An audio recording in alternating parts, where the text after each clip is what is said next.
Once upon a time in a village called Mukono, there lived a young lady, known as Nachi, who had lovely radiant eyes, an elongated well-balanced face with a long well-pointed nose, a medium height and a smooth acne-prone dark skin.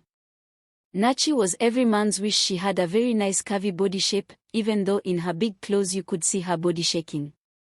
Coming from a poor family, Nachi was the second born in the family of 7. Her parents were farmers, working in other people's gardens to get food for their children.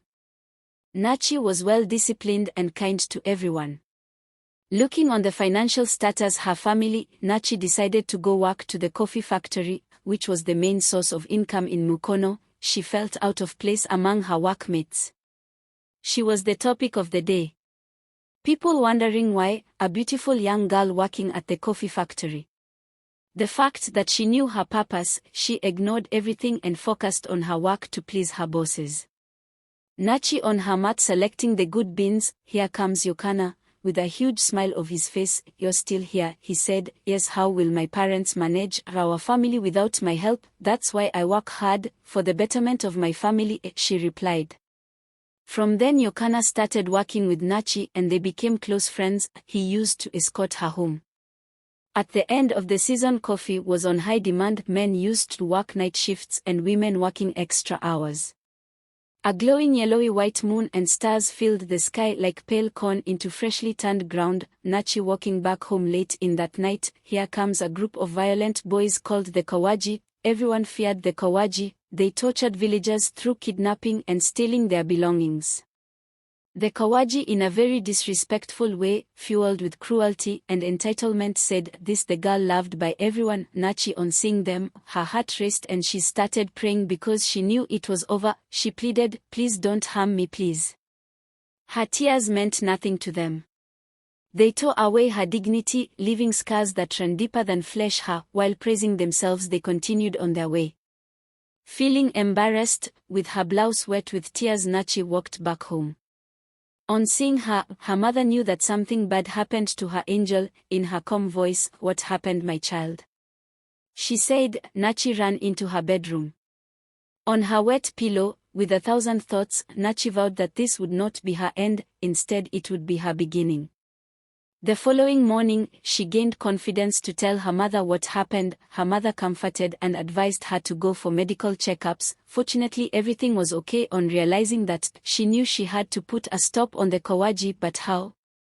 Days later, Nachi's life took an unexpected turn when investors arrived at the coffee factory. Among them was a man named Elias, whose eyes sparkled with curiosity. He saw beyond the dusty beans and noisy machinery. He saw Nachi's passion and knowledge. Elias approached her, his footsteps echoing. "Tell me," he said, "what makes you work at this coffee factory?" Nachi's eyes lit up. She spoke of changing her family's financial status and becoming a woman of her dreams. Elias listened, captivated by her words. He extended his hand. "Nachi," he said, "you're not just a factory worker. You're a coffee artist."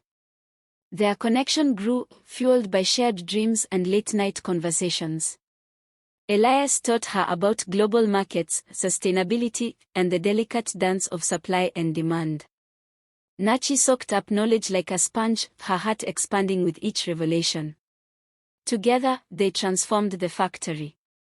Elias secured funding for modern equipment, turning dusty corners into sleek laboratories. Nachi experimented with blends, creating magic in every cup.